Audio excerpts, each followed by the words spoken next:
साथ ही मौजूद रहेगा। इस वक्त हमें जनरल रिटायर्ड मीसम रजा साहब ज्वाइन कर चुके। सर बहुत शुक्रिया बोल न्यूज़ को वक्त देने के लिए। आज के दिन बड़ी अहम डेवलपमेंट, इंपॉर्टेंट ये डेवलपमेंट हम देख रहे हैं चार्जशीट का। सबसे पहले बताइएगा इस पर क्या कमेंट करेंगे।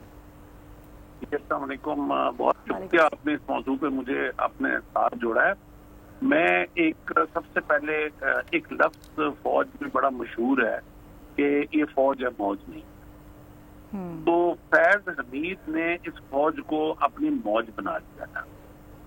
जिस इदारे ने इसको तरबियत दी, जिस इदारे ने इसको पाला पोसा ग्रूम किया, इतने अहम ओहदों पे इनको मौका दिया डिलीवर करने का, और उसके बाद पाकिस्तान के मोस्ट प्रेस्टिजियस इदारे का सरबराह बनाया।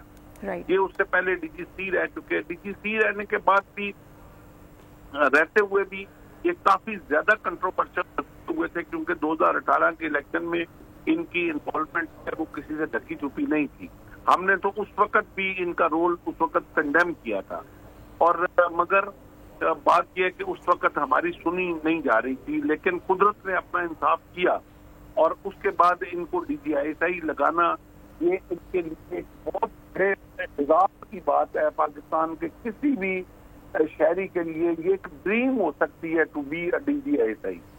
और जब आप इस ओहदे पे बैठते हैं तो आपके ऊपर बहुत सारी जिम्मेदारियां आ जाती हैं, बहुत सारे लोगों का आपके ऊपर एक एक्सपेक्टेशन आ जाती है। कौम का बजट है जिसको आपने स्पेंड करना है। कौम अपने टैक्सेस दे दे के अपनी इस इंटेलिजेंस सर्विसेज को पालती है ताकि मुल्क का नाम रोशन किया जाए।